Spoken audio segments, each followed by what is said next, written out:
Hello friends, मैं doctor Renu Singh अपने channel में इन्फॉर्मेशन इज़ लाइफ सभी व्यूअर्स का बहुत बहुत स्वागत करती हूँ। दोस्तों, आज जिस टॉपिक पर मैं बात करने वाली हूँ वह मेल इनफर्टिलिटी से रिलेटेड है, जिसमें हम बात करेंगे मेल इनफर्टिलिटी के टाइप, काज एंड ट्रीटमेंट।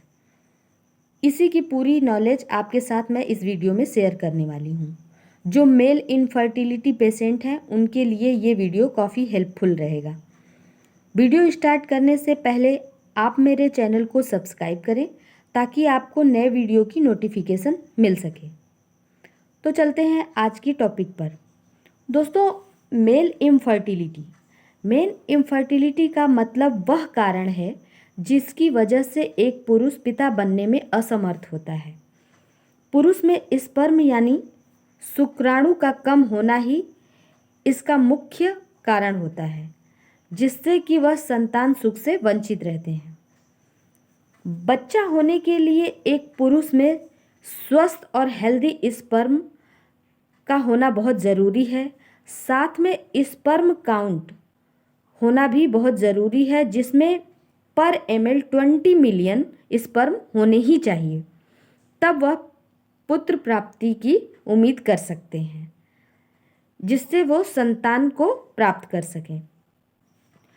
एक स्टडी के मुताबिक भारत में 23% पुरुष इनफर्टिलिटी का शिकार हैं, जिसमें पुरुष बांझपन की समस्या भारत में लगभग 23% के आसपास केवल लाइफस्टाइल और गलत लाइफस्टाइल की वजह से हो रही है।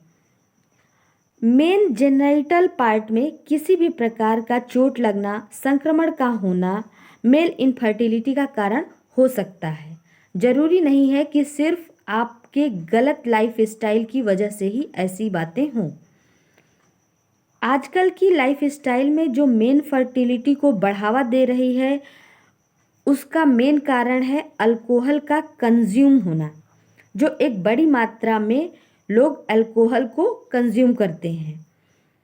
खराब खान पान और न्यूट्रिशन की कमी भी इसका एक मात्र कारण हो सकता है। लोगों में आज के समय में इतना स्ट्रेस और एंजाइटी हो गया है कि वह स्वास्थ्य संबंधी परेशानियों और बीमारियों से ग्रसित हो जाते हैं। इसके अलावा मेल जेनिटल पार्ट में चोट लगना, चाहे वह खेल कूद के दौरान हो या किसी एक्सीडेंट के दौरान हो, तो भी ऐसी समस्या से उन्हें दो चार होना पड़ता है। पुरुषों में अपनी समस्या का इलाज कराने में संकोच होना भी एक बहुत बड़ी कारण है मेल इनफर्टिलिटी को बढ़ावा देने में। दोस्तों, मेल इनफर्टिलिटी के लिए 3 काज बहुत ही ज़्यादा मायने रखते हैं। पहला है ओलिगोस्पर्मिया, जिसमें स्पर्म काउंट का सामान्य से कम होना पाया जाता है। दूसरा है टेराटोजोस्पर्मिया। टेराटोजोस्पर्मिया में स्पर्म यानी शुक्राणुओं के साइज, आकार में डिफ़िकल्टीज पाई जाती हैं। और तीसरा है स्पर्म ट्रांसपोर्ट डिसऑर्डर। इसमें ट्रांसपोर्टेशन का जो सिस्टम है उसमें कमी देखी जाती है। 20% केस में मेल को स्पर्म ट्रांसपोर्टेशन डिसऑर्डर ही देखने को मिलता है। ये प्राइमरी काज ही आता है सामने। Difficulty of ejaculating, low amount of ejaculatory fluid, frigidity, erection problem, यह सब कारण भी मेल में इनफर्टिलिटी का काज पैदा करते हैं। इसके अलावा मेल में टेस्टिस में पेन होना, स्वेलिंग होना या गांठ का होना भी प्रॉब्लम देखी गई है। इस समस्या पर ध्यान देना बहुत ही ज़्यादा ज़रूरी है। इसके अलावा how to diagnose male infertility. पुरुष जितनी जल्दी अपनी समस्या का निदान और समाधान कर लें उतना ही ज़्यादा अच्छा होता है, क्योंकि आगे समस्या बड़ी हो सकती है। इसमें हम लोग कुछ टेस्ट प्रीफर करते हैं लोगों में, जिसमें physical test, blood test, hormone profile test और सीमेन एनालिसिस जैसे कुछ कॉमन टेस्ट कराए जाते हैं। इसके अलावा समस्या ज़्यादा अगर बड़ी होती है तो सीमेन कल्चर, यूरिन टेस्ट और यूरिन कल्चर टेस्ट भी शामिल किया जाता है। सीमेन एनालिसिस में आपके स्पर्म की मोटेलिटी यानी स्पर्म की गतिशीलता देखी जाती है कि कितने % स्पर्म मोटाइल हैं। दूसरा है सीमेन का वॉल्यूम कि वह कितने ml एजाकुलेट होता है। साथ में कल्चर और रिएक्शन कंसिस्टेंसी भी देखी जाती है। लिक्विफिकेशन टाइम देखा जाता है। टोटल स्पर्म काउंट और स्पर्म की मार्फोलॉजी भी देखी जाती है। तो टोटल एनालिसिस में ये सब चीज़ें देखते हैं। अब बात करते हैं सीमेन वॉल्यूम की। तो एक स्वस्थ पुरुष में 1.5 ml से लेके 3.5 ml तक सीमेन का होना नॉर्मल माना जाता है। साथ में सीमेन के कलर का वाइट होना चाहिए। रिएक्शन उनका एल्केलाइन होना चाहिए जो pH वैल्यू 6.5 से लेके 7.7 तक होना चाहिए। कंसिस्टेंसी की अगर बात करें तो वास्कोसिटी में होनी चाहिए। अगर आपका सीमेन 1.5 ml से कम और 3.5 ml से ज़्यादा है तो ये आपके सीमेन को एबनॉर्मल दर्शाता है। सीमेन में 70% स्पर्म का मोटाइल होना चाहिए तभी आप पिता बन सकते हैं। साथ ही स्पर्म की शेप और साइज भी चेक की जाती है। बच्चा होने के लिए सीमेन में पर ml 20 मिलियन स्पर्म होना ही चाहिए। अगर आपकी सीमेन रिपोर्ट में पस सेल प्रेजेंट है तो इसका मतलब है कि आपका सीमेन इन्फेक्टेड है। अब वह इन्फेक्शन किस प्रकार का हो सकता है? वो गोनोकोकल भी हो सकता है, गोनोरिया की प्रॉब्लम भी हो सकती है, या इसके अलावा और भी कोई इन्फेक्शन हो सकता है जैसे STD, सेक्सुअल ट्रांसमिटेड डिजीज़ वगैरह। वह हम बाद में कल्चर के थ्रू देख लेते हैं। ऐसी स्थिति में हमें कल्चर कराना पड़ता है ताकि सही इन्फेक्शन का पता लग सके, जिसमें गोनोरिया या सिफिलिस का पता चलता है।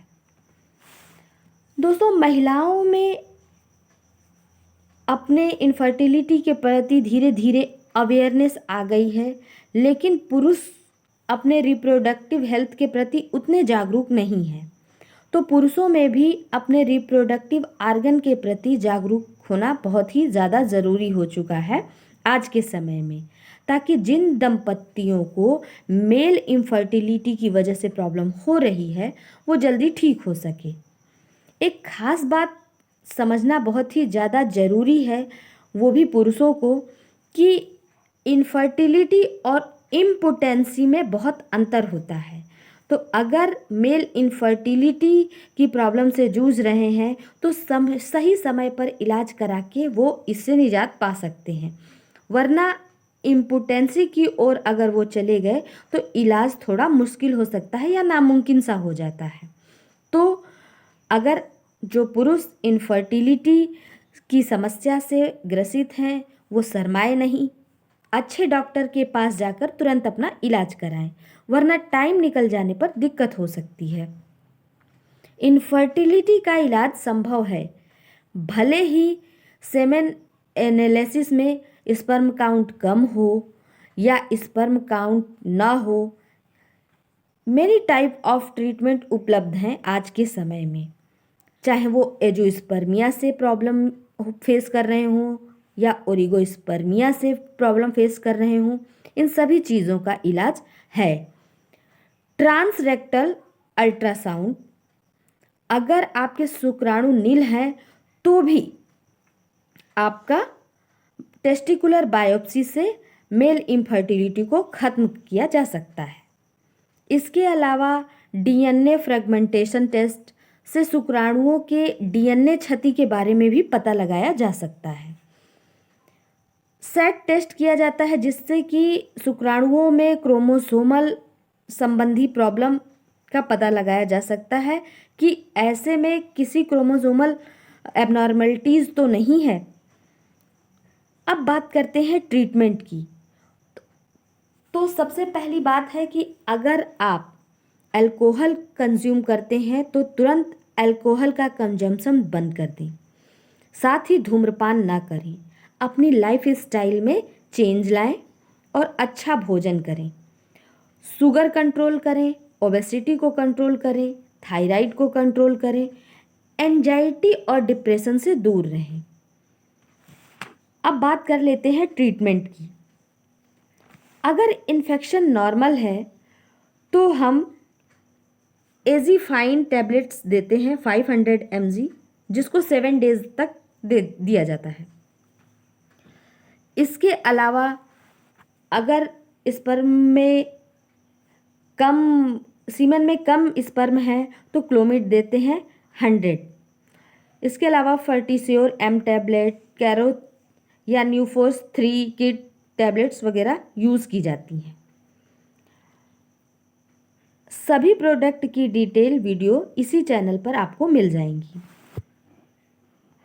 तमाम पेशेंट में केवल एजीफाइन 500, CoQ10 फोर्ट और न्यूट्रीचार्ज मैन, न्यूट्रीचार्ज ओमेगा और हेज़लनट, कॉफ़ी हेज़लनट शेक जो न्यूट्रीचार्ज का ही एक प्रोडक्ट है, लेने से ये प्रॉब्लम ख़त्म होती दिखाई दी है। तो ऐसे में अगर आप इन सब समस्याओं से जूझ रहे हैं तो आपको इस ट्रीटमेंट के 1 महीने लेने से आप में काफ़ी इम्प्रूवमेंट नज़र आएगा और 6 महीने में ये दिक्कत समाप्त हो सकती है। Thank you.